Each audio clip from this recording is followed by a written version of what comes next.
Pemerintah Kota Banjarmasin dalam Prolegda 2023 mengusulkan raperda penyertaan modal untuk perusahaan banyu minum atau PT Air Minum Banjarmasin.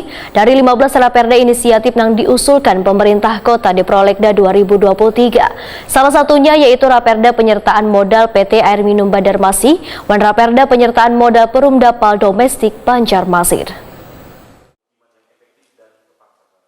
Pemerintah Kota Banjarmasin dalam Prolegda 2023 mengusulkan raperda penyertaan modal untuk perusahaan banyu minum atau PT AM Banjarmasin. Kabak Hukum Setda Banjarmasin Jepri Pransah Waitakuni Prima TV Jelang Tengah hari Selasa 4 Oktober 2022 membedakan bila ada 15 raperda inisiatif yang diusulkan pemerintah kota di Prolegda 2023, salah satunya raperda penyertaan modal PT AM Banjarmasin wan raperda penyertaan modal Perumda-PAL Domestik Banjarmasin. Jepri Pransah menyatakan kadang mengetahui pasti nominal penyertaan modal yang diusulkan lantaran usulan raperda tersebut melalui bagian ekonomi Setda Banjarmasin.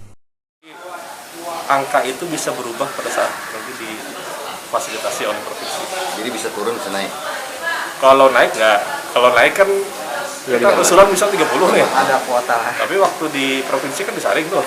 Nah itu bisa turun. Dari 15 usulan perda itu adalah usulan perda penyertaan modal PDAM. Nah, ada salah satu ya. oh ada. Ada salah satu. Di tahun 2000. Belum masuk ke dalam substansi kan. Itu baru judul. Tapi ada yang diajukan. Karena kita kan menghimpun. Bagian hukum kan mengkoordinir semua SKPD. Kita surati semua. Dan salah satu yang masuk ke kita adalah masuk ada pernyataan modal di anu Pak? Di PAL Pak?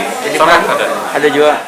Jepri Pransah menyatakan dari 15 raperda inisiatif pemerintah kota terdapat ada 2 raperda perubahan atau revisi, sedangkan sisanya raperda baru. Direvisinya 2 buah peraturan daerah tersebut, ujar Jepri Pransah, disesuaikan dengan kondisi wilayah ini lantaran perdanya sudah cukup lawas.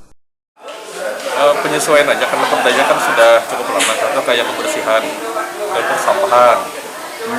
Kemudian satunya saya lupa tuh judulnya, tapi dua-duanya perda lama. Kalau tahun 2022 kemarin berapa diusulkan Pemko? Sekitar 10. Sudah disampaikan semua atau masih ada yang ada yang belum selesai tapi sedikit saja paling. Maksudnya sudah disampaikan di paripurna tahap pertama kah atau belum? Sebagian besar sudah. Jepri Pransah menambahkan, raperda inisiatif pemerintah kota ditambah inisiatif DPRD Banjarmasin ini nantinya akan dikirim dan disaring oleh pemerintah Provinsi Kalimantan Selatan. Kemudian hasilnya akan menjadi Prolegda Banjarmasin tahun 2023.